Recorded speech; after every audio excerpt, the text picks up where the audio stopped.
All right. Hi, everyone. Thank you for being here. As usual, we are going to wait a couple minutes to get started so that more people can continue to join. We'll get started in just a couple minutes. I'm Allie, and the other person on screen is Brittni Winslow, our presenter today. The chat will be open for people to use throughout the presentation. Please feel free to ask questions, get involved. We definitely want to hear from you. But as far as getting started, we're just going to wait a couple more minutes. So thank you for being here, and we'll be right back. Okay, I think we can go ahead and get started, at least with the fun housekeeping stuff, and then more people can continue to trickle in. My name is Allie Evans. I'm the Director of Marketing and Business Development for Emerge Pediatric Therapy and the Therapeutic Edge, our resource shop, and our continuing education uh, hub. I am so excited to be back for another webinar. We've been doing these all year, once a month, and the information that has been shared from our therapy team, our leadership team, has just been so helpful and exciting. And the community that's been created has just been such a valuable resource already. So we're so excited to be here. Thank you for joining us. And before we hear from Brittni, I am just going to shout out our sponsors that have made these webinars possible and free for people to join and learn from. So our sponsors are, they've joined us for the whole year. So if you've come to a webinar before or you've watched them on YouTube, because that is where these live forever with all of the information that we share. So the first one is Carey Estate Planning. They are a trusted estate planning law firm in North Carolina. And when we asked them to come on board to support this webinar and the educational opportunity, they said yes immediately. That perfectly aligned with their vision of educating families and supporting them. So they have shared with us that they believe in a client-first approach with transparent pricing and team support from start to finish, exactly like we do at Emerge. It's always really team-oriented. They're passionate about tailored planning that best suits you, not just getting something on paper, but really walking alongside of you in that journey. They have offices in Cary, Raleigh, and Chapel Hill. And if you have been thinking of any kind of planning for the future, and an estate planning service would be the right route for you to go. They offer a complimentary introductory call, and you can get that scheduled today. I think they're just at careyestatePlanning.com. Yeah, there they are. And then our other sponsor is actually a good friend of mine. Her name is Ashley Brackett. She is a real estate agent in the Triangle area. She grew up here. She is raising a son with her husband here and just loves everything about our community, just like we do at Emerge. She has over 8 years of experience, excellent customer service, and she's really committed to working hard, listening, and following through for her clients. So her mission is important to us and really aligns with us. And I think what we've created here with this sponsorship and with these webinars is just a community of people who want to see our friends and neighbors be successful and supported. So perfect partners to go into this with us, because it's all about education and support. So that's my housekeeping bit, and it looks like we've got this screen figured out. My IT support / owner of Emerge Pediatric Therapy, Brittni, is going to walk us through the busy family blueprint, which is very hard to say 3 times fast. Definitely a tongue It's a little bit of one. twister. But I'm so excited, Brittni. I always learn so much from you. And thanks for being here today and for taking the time and sharing your family's systems and approach to, building that foundation for good support at home. So it's all you. Take it away. Awesome. All right, let's do it. So, wanted to share a little bit, Allie gave a little bit of a headway into that. A lot of, and just talk about why we're here, right? So, these systems and the whole concept of the busy family blueprint have been born out of actually implementing systems in my own household. So in my household, my husband and I are both very busy, like everyone else out there. We have 3 kids. We have a lot of neurodiversity in our house. So particularly things like anxiety and ADHD have made things a little bit harder to be able to have fluid routines, remember what we need. And when I get started in my day, I don't have time to go run the soccer cleats to practice or like find the computer charger or, when I want to go to bed at night, I don't want to be finding the soccer jersey that's in the bottom of the laundry basket, right? So there had to be a better way. And I have this great ability to be not only an OT and have been doing this work for many years now, but also be a parent and parenting neurodivergent kids in a neurodivergent household. So, really wanted to kind of pull these things together. So, setting the scene, I'm sure so many of us can find ourselves in that same place. Even if you don't have kids, I think there's just so much that we have to plan for. And there's so many systems you have to have in place all the time to just to be able to function in today's world. So, a little bit of setting the scene here. So, we are going to be talking about all these different ways to do this. I'm going to give you some frameworks for that, but we were trying to avoid kind of what's happening in this picture here, right? The overwhelmed mom, kid handing permission slip over to get signed. It's probably something that needs to be done that day, like chaos happening in the background, right? So, try to provide a little more calm for everyone to set the day up for a little bit of better success. So we're going to go through in a process here. We're going to talk about the executive function, talk about considering the whole family. I have a framework called the RISE framework I'm going to share with you, talk about some routine zones, how to implement, and then what do we do next? So let's go into the executive function part. So really thinking about when getting routines set up and things that I used to even try in my own household, I was taking so much of that on myself. So I'm thinking these are all the things that need to be done. I have to have this whole list of stuff. I'm responsible for making sure everyone has what they need. And it is just, quite frankly, exhausting, right? So as an adult who has a lot of things that she wants to do in her day. All of that is just a lot of extra work. And so you can find a lot of like task list and do all these things and absolutely do these things first thing in the morning. But what I was finding is like energy levels fluctuate, my own executive function fluctuates, my sensory needs fluctuate, and then you throw kids into the mix. So when we're talking about executive function, I really like the book, and I used some of this for our presentation today and just kind of developing some of these concepts. But the Smart but Scattered. So if you don't have this book, I love it. Smart but Scattered. They have one for kids. They also have one for teens that you can see. Mine's all tabbed up. But it really walks you through a lot of these different executive function skills that we really need to be successful day to day.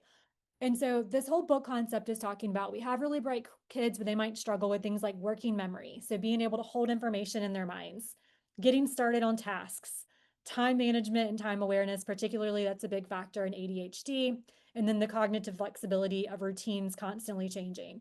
So there's a lot of other executive function skills. There's kind of the ideas of the planning part, there's the doing. We're going to focus on these four today because we're thinking about trying to get out the door, get all the things we need, thrive in our day instead of just surviving. These are the ones that come to mind for me as a lot of the roadblocks that we might encounter. So if you have kids who do have some challenges in these areas, it's going to make the whole process more complicated and you have to think a little more creatively.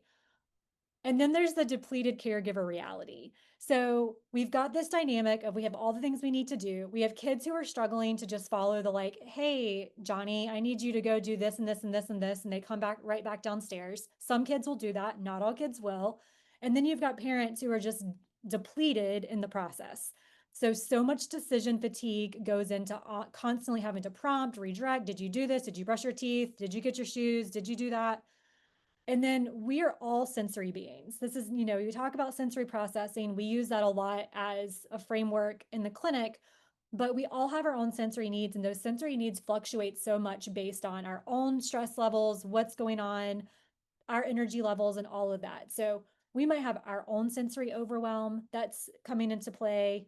We might have our own executive function challenges. So, motivation might be different at certain times of the day than others, depending on your energy levels. And then you're just, setting up a lot of times what I see and when I talk to families about is they set up these elaborate systems and then they don't work or they're not sustainable. And so then they just crumble. So this is kind of where we're starting. And a lot of typical um, like processes to work on routines and to, get all the things done and be super productive as a household, they don't always factor in all of these pieces. So we have to think about executive function. We have to think about sensory needs of the whole family. And we have to think about energy management because we're all going to have different energy levels throughout the day. So, the whole family. This is not just setting up a system for your kids. You really have to think about this for everyone who is in your household because being able to do this and work together collaboratively as a team is going to reduce that cognitive load for everyone. So we want to think about first that caregiver capacity. So if we're going to be kind of leading the ship in this whole process of helping to get things set up initially, we also need to make sure if we're helping to carry our kids to carry these things out, we need to make sure that our capacity matches those situations. So we need to make sure that we are ready, we have the energy levels ready, and matching those with the expectations that we're setting for ourselves throughout the day. We also really want to think about co-regulation. So particularly before age 8, kids can't really co-regulate themselves. So if you have kids in your household that are under that age or just in general might be over that age but have a harder time with co-regulation, we have to factor in the parents' stress levels, where they are in that process, in order to be able to figure out who's going to be the best to support in those scenarios. So if I'm coming in from a really busy day, I don't have any time to kind of get myself back together. My kids have really high needs. I'm already coming in really high arousal, like amped up. My kids need something. I'm not going to be the right person to co-regulate them during that time. So we need to figure out how can we also, every person in the family, really design their day and their interactions in the best way to be able to support our own regulation so that we can all co-regulate each other. And then again, they have to be sustainable. We have to figure this out in a way that we can actually keep up with. A lot of that is going to also have to do with updating the systems, and that's a part of the process. That's not a, oh, I set this up and it didn't work. We have to constantly audit these because things change. I don't think our schedule has been the same week to week since school has started. So things are always going to change. So this is a tool that I use in my Taskmaster sessions that I feel like is really helpful, and it's super basic. I created this. You can create this on paper, whatever works for you. But a lot of times when we're thinking in retrospect about what is my own regulation state or my energy level throughout the day, we can make some guesses, but it's going to be a lot easier if we can figure this out as we actually go throughout a day. So some examples on here, they might be a little hard to read on here, but just kind of painting you this picture of I'm going to start my day. This is a, kind of time stamped roughly across the top. I might start my day at pretty low arousal when I wake up. I'm not jumping out of the bed and ready for my day. I need a little bit of like getting my body moving. So I'm going to start low arousal. So if I have the ability to go and do maybe some yoga or some stretching first thing in the morning, that's going to bring my arousal level closer to this just right place. So I'm going to be ready to support other people in my household, get myself ready, do the things that I need. And then maybe throughout the morning, if the kids are having a hard time, we've got some meltdowns going on, there's new things happening, my arousal level might start to go up a little bit into the more of that stress state. So what can I continue to do? So when we look at this, it's important for us as the caregivers to also be able to factor that in. So how does my energy fluctuate throughout the day? When do I feel the most productive or the most ready to be able to tackle things? And then being able to do this with the whole household as well. So we've kind of considered there's some executive function things that we need to account for. We also need to account for taking in mind the whole family and the sensory systems, energy, all of that. So we're going to set the stage there that those are really important for us to start with. So let's use some of those and the basis for understanding that to go into some of this framework that's going to help you to remember how to set this up.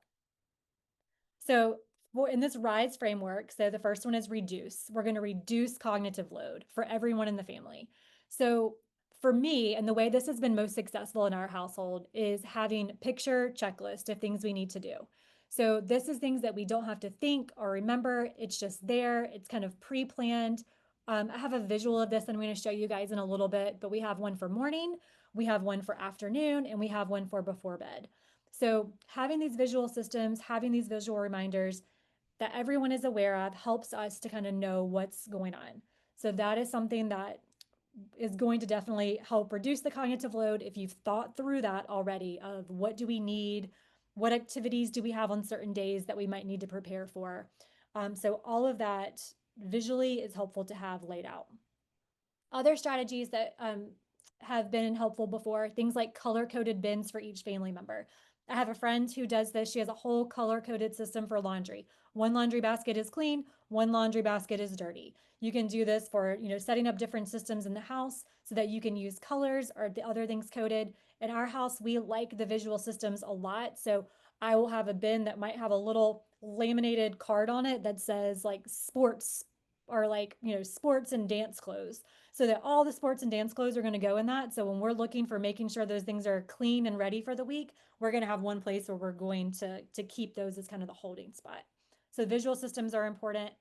And one of my favorite for visual systems is not so much something you're going to reference on a piece of paper, but how you're setting up your environment to really support everything you need to do.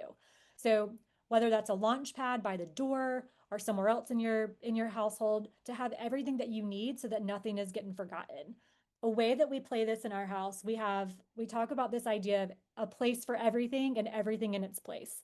So everything needs to go back. Your shoes, when they go off, they have to go in the shoe zone. We're going to put the shoes in the shoe zone. If you see a shoe, it goes to the shoe zone. So we're not looking for shoes some other time during the day.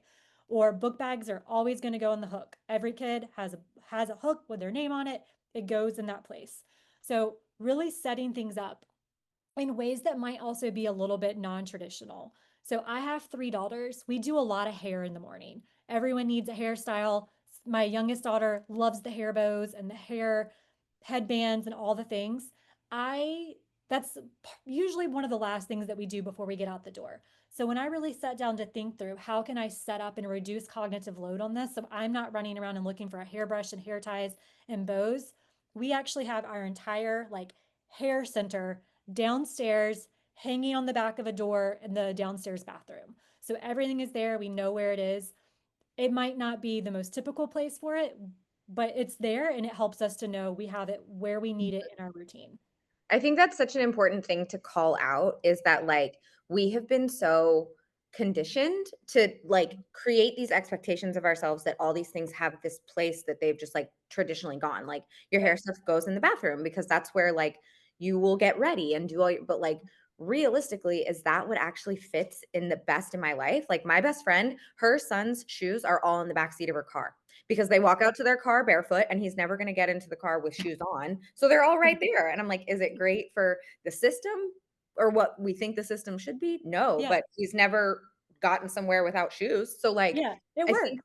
the Yeah. permission to be non-traditional and Yes. create the systems that work for you Yeah. is a big part of this Yeah. because the systems are the systems, but them feeling good and allowing yourself to think outside of the box is really important here too. Yeah. Yeah, absolutely. It has to work for your household Right. for sure. And it's really fun to think through what does that need to look like? Yeah. Yeah. So parent energy savers too. So this is a huge one for me to reduce the cognitive load. I like to do all of this prep work ahead of time. The mornings in our household is not the time for us to pack the lunches, for us to look for the homework, for us to do all those things. That stuff all happens at night. So I'm going to do all that prep work for the next day in the evening. Actually, even like maybe not even right before bed, but maybe while we're doing dinner. So another, not maybe a non-traditional thing, I'm going to chunk making all my school lunches for tomorrow, maybe while I'm making dinner.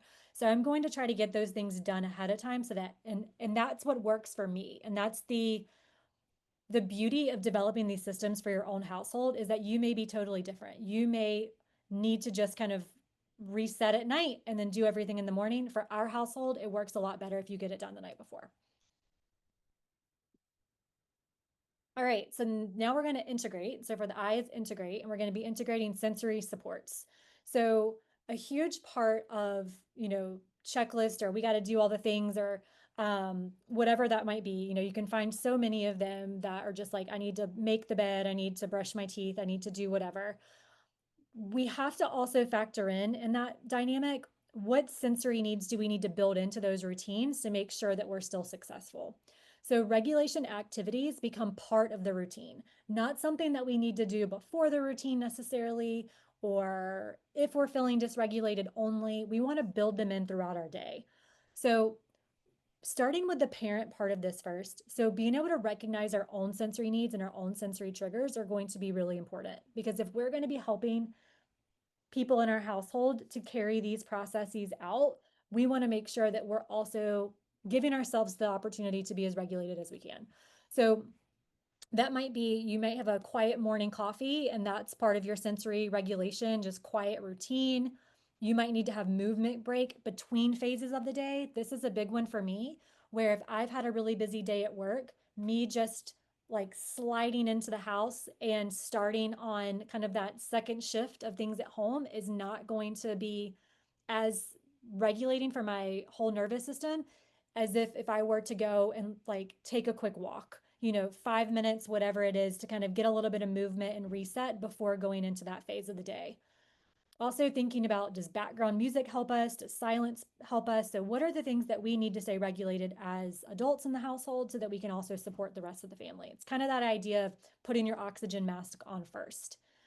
So then we need to think about how we can match this with everyone else in energy levels and sensory needs. So inevitably there's going to be some sort of mismatch here. I have one of my kids who really likes loud music. She's playing that music on her Alexa as she's getting ready in the morning or as she's getting ready for bedtime. The bedtime one's a little bit harder because we have another kid who really needs to be winding down. The loud music is probably going to irritate her more. So we have to think about how can we honor our own sensory needs, but also have a little bit of flexibility for making sure that we're not dysregulating someone else in our household. So I wanted to show a little piece of how this is used in action. So on the reduce side, on reducing the cognitive load, we talked about those systems. So shoes by the door, hooks for the backpack. So when my kid sees I need to put the shoes away, she's going to know that's going to go in the shoe zone. When she sees backpack on the hook, she knows where her hook is because we kind of talked about these systems and we've built them together. But then integrating more of the sensory piece for her on this after school routine, we've decided that's going to be snack and hydrate. So she needs to grab a snack and she needs to hydrate. And what that's really going to help her do, other than just the basic needs of, busy day at school, let's make sure that we're fed and that we're hydrated. It's also going to give her a chance to just kind of have something as she bridges into home. So she's not running off to go play with friends. She's not jumping right into homework.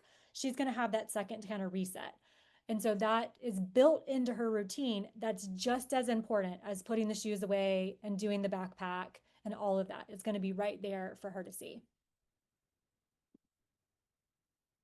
All right, so going into the S. So we're going to scaffold executive skills. So when we're thinking about executive function being part of the process, and we're trying to work on the things like the working memory and initiation of tasks and cognitive flexibility that we're going to talk more about in a second. We also want to work on how can we, we're reducing the mental load by kind of creating these systems, but also we're going to need, once the systems are created, ways to kind of help prompt the systems along. And in the beginning for us, when we were implementing this at home, it was we had the system set up, and instead of me saying, hey, did you take your medicine? Did you find your socks? Whatever those things are, I'm just referencing them to go and check their list. So, have you checked your accountability chart? Is what we call it in our house. So, that's one prompting system that's helping me to redirect not all of those little pieces that have to be done, but how can I redirect my kids to go back and use the systems we have in place? That's a really great one. Having timers or visual cues. So you might set up some timers throughout the morning. So when the timer goes off, you have to be downstairs for breakfast or whatever that is. So kind of automating some of these pieces to reduce some of that cognitive load and to help kind of build on building some of these executive function skills as well. Routine cards. So routine cards can be helpful if you're putting something on that requires multiple steps. So we have our list, we're looking at kind of our chart, we have our sensory supports built into it, but maybe we also need a little, so like let's take the backpack example. We need to have the backpack ready. What does that look like? That might be a lot to put on one chart, but maybe we have a little laminated card by our book bag that has the list. My backpack being packed means I need my lunchbox. It means I need my laptop if they have one for school, my charger, my homework, whatever that is, so that those little routines or whatever they need is going to be chunked in that spot. So decreasing the need to constantly have to remind throughout the whole process. And another way to make this really successful for me, I like to create my own routines around helping to sustain these systems. So, doing some batch decision making around this. So, Sunday routine prep, or for me, I like to do some of this work on Fridays, going to a coffee shop, spending some time with a coffee that I really like and my notebook or whatever it is to kind of set up what I need for the next week because inevitably something's changed. We have a cross country is going to be somewhere else and dance is going to be here, or someone has a birthday party coming up. So I like to batch all those decisions in one place. And I do like to make it in something that feels like it's something I'm looking forward to. So for me, that's the coffee at the coffee shop or whatever you can do, sitting outside, whatever works best for you. So batching those decisions can be really helpful. And then automating some of the reoccurring decisions. So I found this out a long time ago. Well, last year, I think was when we finally locked this in, was that I was spending a lot of my own executive function and cognitive load really working on what are we going to have for dinner. I've seen those memes around that's like, I one thing I didn't realize as an adult was like every single day I'm going to be faced with the decision of what are we going to have for dinner. So we automated some of that. So Mondays we had something that was meatless. Tuesday we had tacos or some sort of variation of that. Wednesdays we had a crock pot meal. So we kind of created this sort of system that made it easy. You could do the same breakfast options every week. You can do something that's kind of automated more of these processes. So more of the decisions are taken out of it. And then thinking about the energy based task timing. So I mentioned my favorite one of getting these things done in the early evening when I'm tackling kind of and wrapping up everything I need to do instead of first thing in the morning. For me, for my sensory systems and for the best start for my day, I need a calm morning. That's going to be best for me. I need things already done. I need to be able to get up, make my own breakfast, get myself ready for the day, all of those pieces. And I need to make sure that I am well prepared for whatever I have on my day. So prepping the night before is going to be much better to protect that calm that I really want in the morning. And then the E is for embrace. So we're going to embrace flexible structure. So when I'm telling you all these things in the household that we have, that we do, I am here to also tell you it does not look like that 100% of the time, right? We have to have a little bit of flexibility in the process. We know that we're going to put as much structure as we have that we can have. We're going to have a little bit of flexibility based on what those needs are. And as I was really preparing for this weekend, thinking more about how this really played out for me on Sunday. On Sunday evening, my energy was really low. We had a really busy weekend. I had some extra things I needed to get done for the week. I had all the things I wanted to get done. And, kids had stuff we had, kind of promised we would do this or that. But I needed to have more of the good enough routine versus like this was a really good, strong day and we've done all the pieces of the routine. So really knowing what are some of those non-negotiables that you have to get done. Having the, stuff in the book bags, having the lunches packed, those are the things that really need to get done. But maybe running out on Sunday to get something we need for the next weekend was not something that needed to happen. So really being able to think about it's not a failure if you don't get everything done on the list that you wanted to get done. What's the version that works best, matching to your energy levels? You're going to have a new week. You're going to be able to try again the next week, kind of keep rolling with the punches. But knowing that it doesn't have to be perfect is a huge part of this process because things are always changing. We have to be flexible as much as we can. And we also have to make sure we're matching that to our own capacity. Okay, so considering that framework, we want to think about this. I mentioned that my kids have accountability charts that kind of match the morning, the afternoon, and the evening. Those are the three routine zones that we're going to talk about. So first being that morning launch. So again, parent energy being a big part of this consideration. When I'm thinking through the morning, I'm thinking that there's going to usually be some sort of challenges with working memory. So kind of like keeping in our minds what we need to get done, getting tasks started, and being aware of how long things take. And the reality is usually parents' energy is going to be lower in the morning and we're going to have the highest demands. So here's some solutions that we can go through for this kind of first zone of the day. Night before prep, I keep talking about having everything ready the night before so we don't have to think about it in the morning. That is a big part, even though we're talking about the morning launch.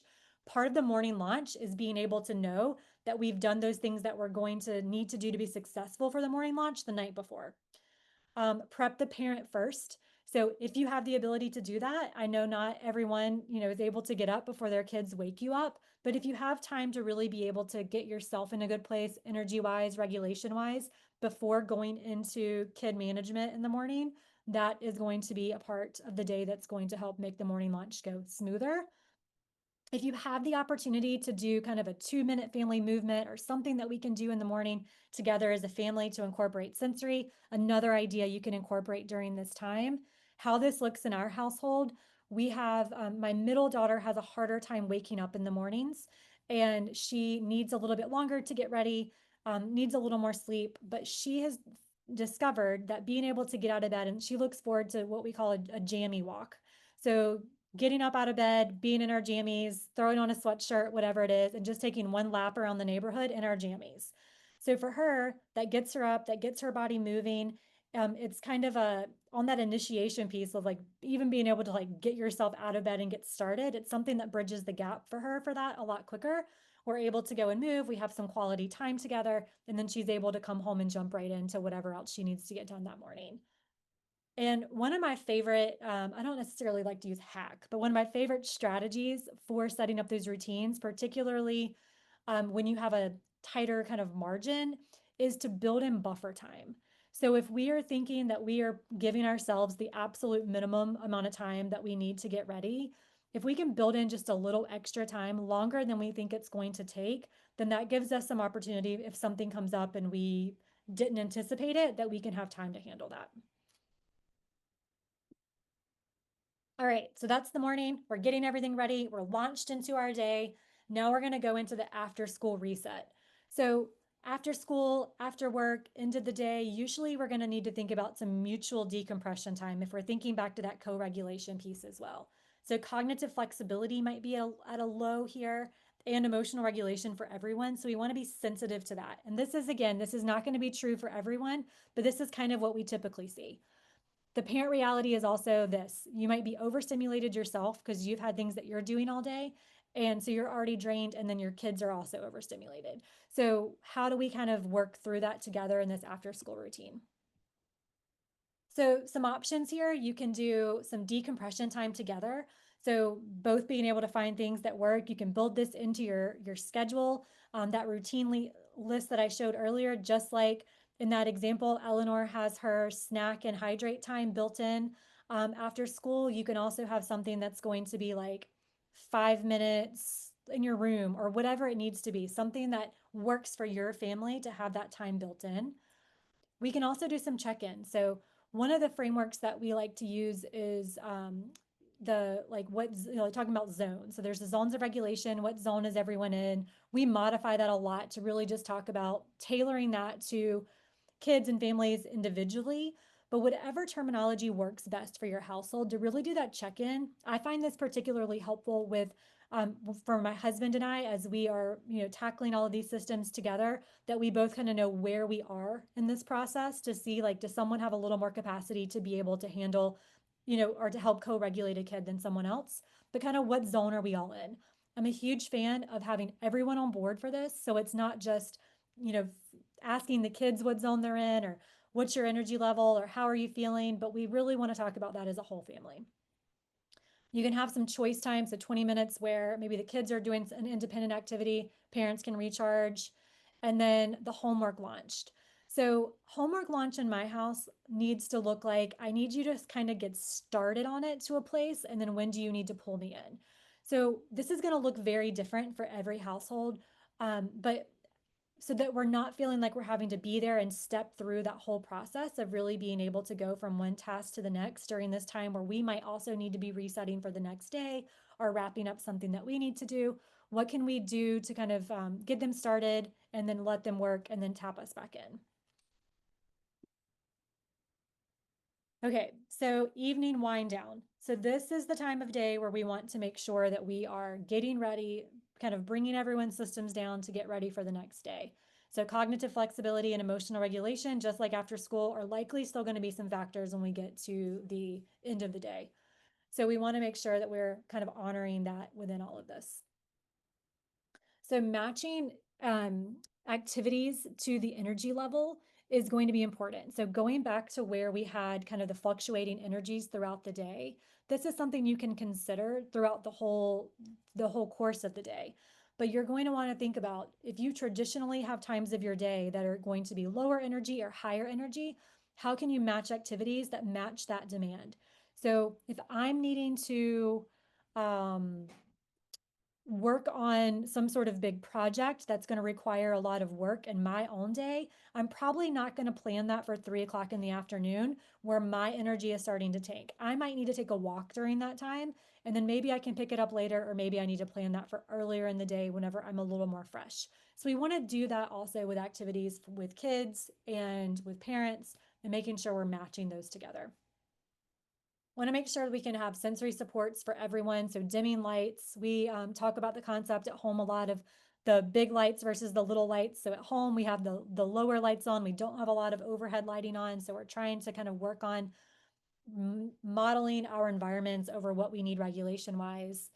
And we want to give ourselves a little bit of grace over quality over quantity of time. So if we're needing to find time there at the end of the day to connect with the kids or to really work on getting them ready for the next day, really being able to be focused and be present during that time versus maybe a longer time frame, but we're kind of all distracted is going to be more impactful. And make sure we're integrating our own self-care in this. So the bedtime routine has to include parent transition to bedtime, factoring those pieces in.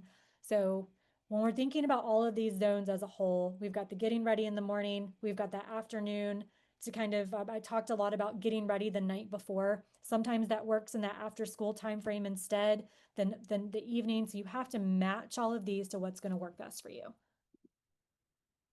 All right, so how are we going to implement? So one, thinking about the caregiver capacity assessment. So if you're starting to build some of these in, we've already given you a little bit of a framework for how to match your energy levels throughout the day. But also before going into implementation, these are 4 questions that you want to think about. So one, what time of day is my energy at the highest or the lowest? So we're already tackling that a little bit by doing a little bit of that tracking. What are my sensory triggers and my own sensory needs? So for me, if I'm more dysregulated or I'm trying to wind down, I need things to be quieter, less bright. I need to make sure that I am, matching what I need to do to those things. Do I have my own executive function and challenges to consider? So if you know that about yourself, that's great and you can accommodate for that. If you don't know that about yourself, it's something you can explore. Referencing this Smart but Scattered book again, it actually has a really great checklist in here for both parents and for your child to really think about what are our strengths and what are the opportunities for growth within our own executive function so that we can kind of have a little bit of illumination to that as we work through setting up these processes. And then what support do I need to make this sustainable? So for me, it's being able to have these check-ins every week to know if we need to modify things. What supports do I need as far as from my kids? What support do I need from my partner? All of those pieces need to be considered. And we're going to start small. So we're not going to implement all of this at one time. Of those 3 routine zones, you're going to want to pick one that you feel like you can tackle and start there. So don't make this overwhelming because if we overwhelm ourselves with this, then we're not going to be able to sustain it. So pick one thing that's going to be best for you to start with. I always think, well, again, it's going to be different for everyone, but that morning launch for most people is going to be the place where we can get that a little more streamlined. That's going to be easier to launch into the rest of the day. But for you, it might be that after school time that's a big trigger point. It might be the before bedtime. So pick what's going to work best for your household. And then as far as the tracking, don't add a lot more mental load with this. When we start one of these new systems, because generally every school year we're redoing our systems based on what activities or what expectations we all have, we're printing those out and we're writing them up and marking them up as we go along.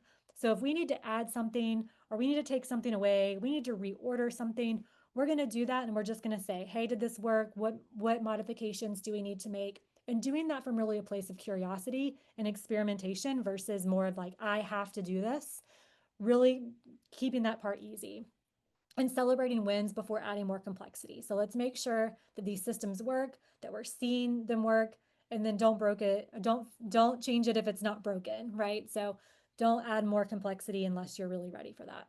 So parent permission, it's okay to start small and then build from there. And then the family buy-in has to be huge. We talked about this is all designed to reduce the caregiver mental load. So we have to make sure that within our households that the whole family is working together to make this successful. So a way that I found this to be the most successful is for sure including kids in routine designs. So you saw the one that I created. That is an actual snapshot of one that we use in our household for my middle daughter. We're going to want to make sure that, in that example for us, she had a say on what picture she was using, when she wanted to do things, how we wanted to change those around. You can make them more themed. You can really kind of get them involved so they have more of the buy in that whole process. It gives them more ownership, and it's going to, if we have more buy-in from them and it's something they're excited about, then it doesn't feel like we're always having to be burdened with this like enforcement of this every single day. So we're also going to use, just like I said, more of that experimental language instead of rules. So we're going to experiment, we're going to see how we feel, we're going to check in. So being able to know, like, okay, so how did it feel whenever you had a snack and you had, some water or some downtime or whatever, would that make it easier to go into your afternoon? Whatever that is, just really experimenting with how we set this up and then moving forward based on what we find out. So it really puts us in this place of more curiosity, it limits the demands, and it helps us to kind of have more of this collaboration in how we set it up. Regular routine review meetings is so important to this process because, again, we're going to have times where this is going to need to be changed. And it's not even if it needs to be changed, it's when it needs to be changed. So something's going to change in the routine. Um, Something just is not going to work. And again, we have to have part of the process be reviewing that and updating it. So making small changes to that.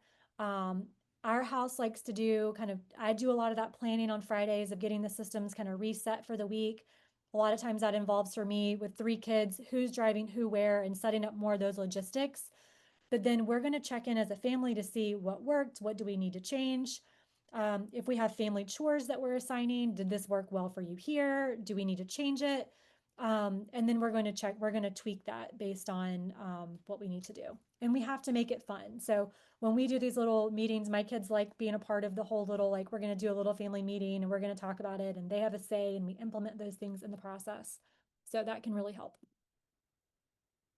And then when things do fall apart, we have to go back and see why might that be. So we're going to want to troubleshoot. And here are 4 of the things that I typically see that we might want to transition as we go through the process. So perfectionism trap. So again, remembering that we can have the good enough days versus just the good days. So this does not have to be perfect. We're going to be trying new systems. We're working this with the family. We're always going to go back to what do we need to do, those foundations of energy levels, sensory needs, executive function supports, and making sure that we're honoring those in the process. We also have constantly changing routines. So again, it has to be updated, it has to be adjusted. Permission to do that is a big part of this. The routine resistance. So we have to look at executive function breakdowns for not only um, those breakdowns for not only the kids, but also ourselves, and not see those as defiance, really be able to figure out, okay, if this isn't working and this is breaking down, do we need to look at this from a different angle? And then the caregiver burnout piece. I think some of this, when we're starting something new, if you're finding that this is even more overwhelming and this is making things harder, then we need to adjust it. So how can we bring things down a little bit to a smaller, more manageable place? How can we get some support with this? How can we make sure that we're able to make this sustainable for our whole family? So now what? So this is my suggested kind of way to get started. So we're going to start, you can start today or whenever it works for you to think about that first zone that you want to start with. So start with one routine zone to focus on. And then you're going to think about this RISE framework and all of that. So how can we reduce the cognitive load? How can we integrate sensory supports? How can we scaffold those executive function supports? And then how can we continue to make this engaging? And then the framework for that, and then in the next 2 weeks, we're going to track and adjust without adding new routines. So you don't want to do all of this in one fell swoop. You want to figure out how can you track and adjust so that we can continue to make this successful for the family. So a lot of information, lots of things to think about. Hopefully this is giving you a new perspective for thinking about routines and how to make them successful and the components that you might not see other places. And Allie, if you have any questions or anything that came up in the chat or things, we can go through those now.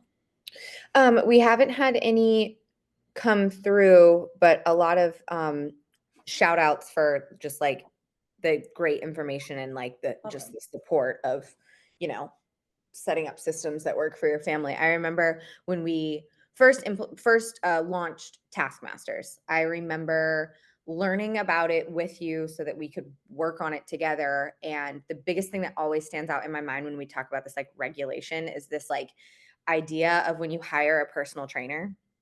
I Mhm. reference this all the time because when you hire a personal trainer, they are not just training you in the gym. They are talking to you about what you're eating, what you're drinking, how you're sleeping. It is a whole big picture to make sure that when you get to the gym, you have nourished your body and set yourself up in the best possible way for success on the thing that they are training you on. So when you're talking about like routine implementation, co-regulation, setting this like foundation, a big part of that is like what leads into it to make sure that you have like taken care of yourself and your systems enough so that it's actually good work that you're doing when you're doing the Yeah. work. So Yeah. that always stands out to me as like you're almost like a personal trainer for executive function. Yeah. Yeah. Yeah, absolutely. I love that. That sounds like a really fun way to frame it because that you do. You have to factor in everyone. And I think that's so often what I was seeing is that even as an OT, making these kind of supports and routines at home for families, it can be really challenging if it's all on the parents to really make sure that everything is getting done.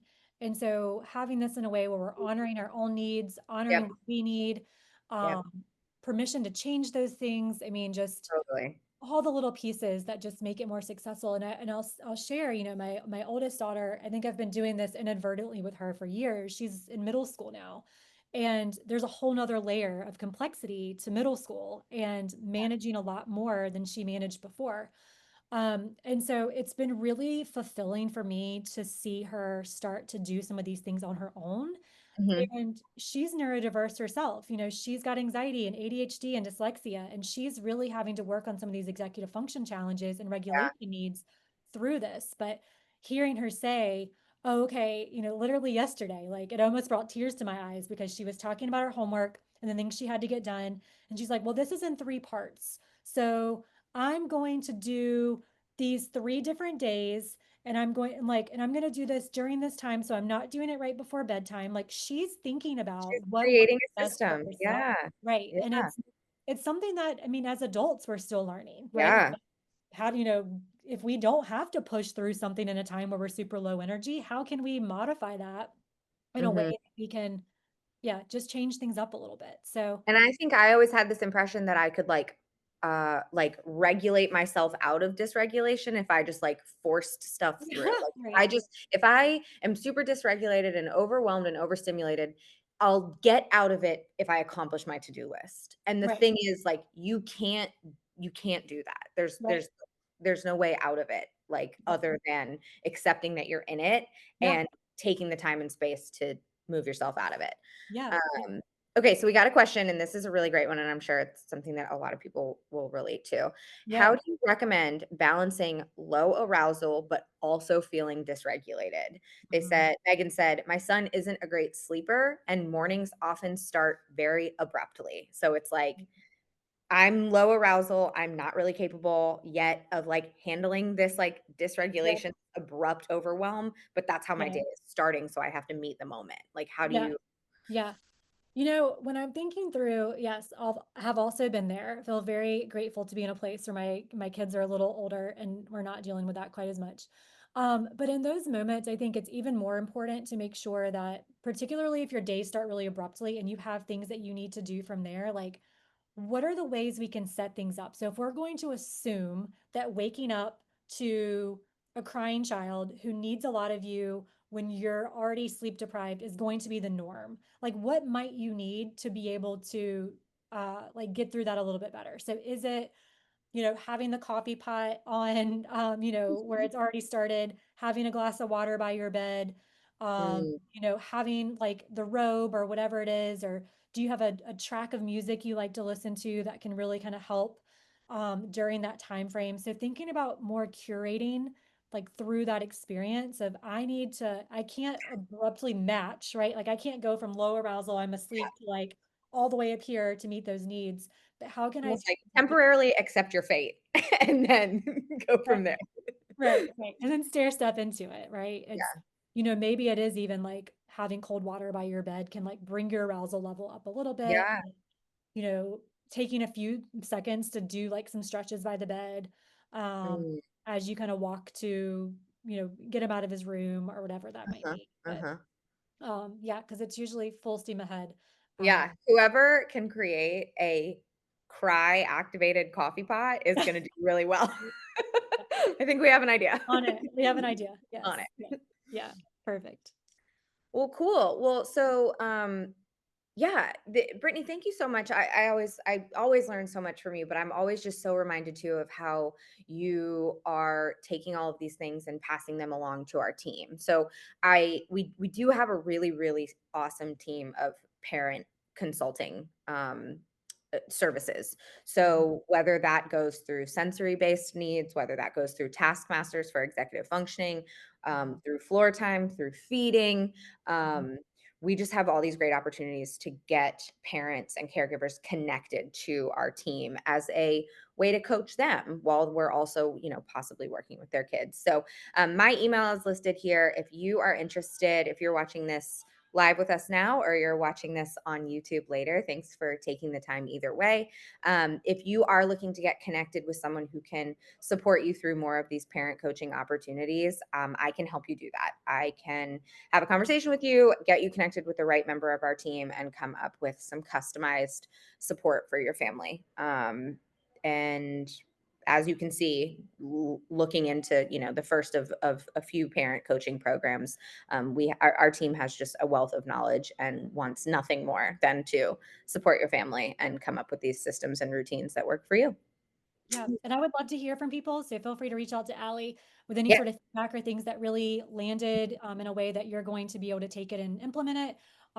Things that you're still curious about. I'm actually going to be recording a larger course to really slow all this down a little bit more because it's a lot of information to get through in just 45 minutes. But would love to hear what was really helpful and what you're still kind of hungry for. So as I'm creating that course, we can make sure we implement those things. awesome. Yeah, and thank you, just again to our sponsors with Carrie Estate Planning and Ashley Brackett. I know they have gotten a lot of fulfillment through partnering with us through this, but if you are seeking either of their services or just want to tell them thank you for providing this opportunity, they love hearing from our community that we're building as well. So thank you to them, and thank you always to Brittany, and thank you to everyone for being here. This has been another great Emerge webinar, and I can't wait for the next one next month. Awesome. Thanks, guys.